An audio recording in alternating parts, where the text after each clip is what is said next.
Welcome. Today I'm excited to share with you the importance of celebration.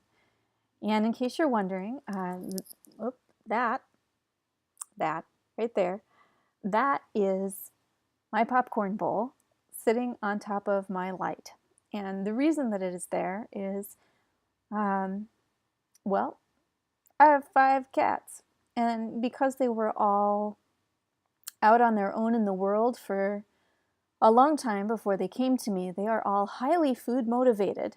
And since that is something that I am looking forward to eating myself, in order to keep it within reach for me and not so much for them, I had to improvise.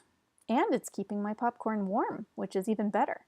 So, anyway, in fact, that's a great segue into what I want to talk about because I had an interesting thing happen today where I had to fill out a questionnaire of exactly how my chronic illness has impacted my daily activities. And normally I don't really think about that very much. Beyond having to, moment to moment say, do I have enough spoons for this? Do I have the energy for that? Maybe I should get up slowly from the sofa. That sort of thing. I don't think, wow, I'm disabled. I don't think that way. What I think instead is, all right, it's time to make food. All right, it's time to pet the cats. All right, it's time to get ready for a doctor appointment, or it's time to make a YouTube video, which I am pretty excited about these days. And so in the course of filling out that questionnaire, I realized that, there was a whole year where one appointment with a doctor was more than I could handle in a week. It took me a long time to recover. In fact, I did not feel like I ever really recovered. It just was horribly exhausting, and I needed to do that. I needed to meet with the doctors. I needed to figure out what was wrong and how to make myself better, if possible, or as much as possible. And now I can have 3 or 4 appointments or outings in a week, and that's a huge improvement. It's really exciting, and it's something that I want to celebrate, that I can have 3 doctor's appointments and go to get groceries all in the same week. Now, granted, I have to plan it out. I have to rest in between for a day or two. I can't do all of those things in one day by any means, but it's an improvement and it's worth celebrating. Is it what I want my life to be? No, not yet. I'm sure there will be more to celebrate later. Meow, meow. The cats. In fact, there's one right there on the sofa next to me. This. Whoop! And then I dropped the phone, the camera, the whatever this is. All right.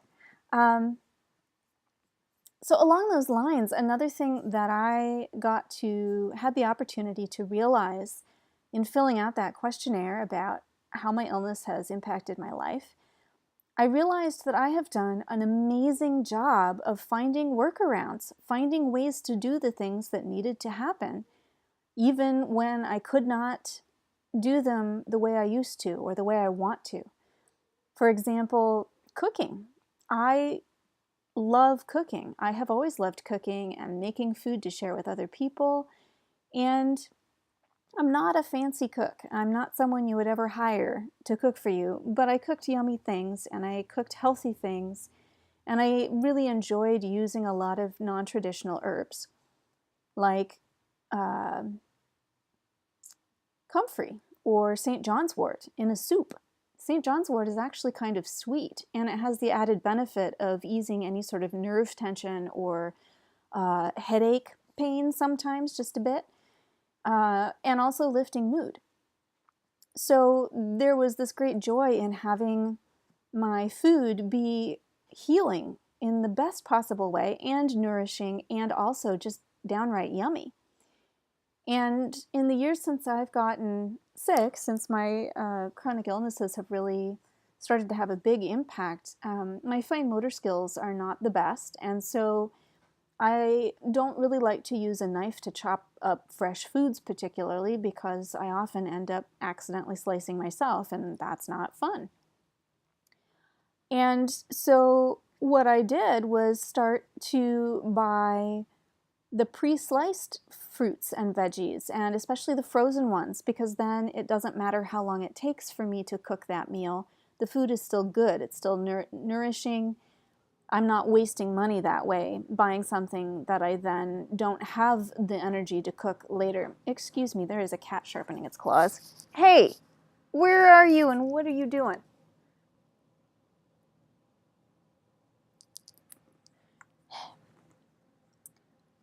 And they have designated claw sharpeners all over the house, just so you know. Anyway, it isn't, I'm not pleased that I've had to make those adjustments in my life, but I'm pleased that I found ways to make the life I have work for me. So I can still cook nourishing foods for myself, so I can still enjoy what I eat to some degree or other. So I can still cook my own foods. It's a really...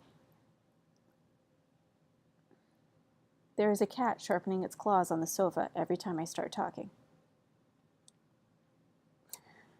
And it's ridiculous. It's really ridiculous. Anyway, real life with Stacy and her horde of cats and her popcorn bowl. So finding what does work, I think, is worth celebrating because it's so easy to give up. It's so easy to just say, I can't. No more, ever. No way.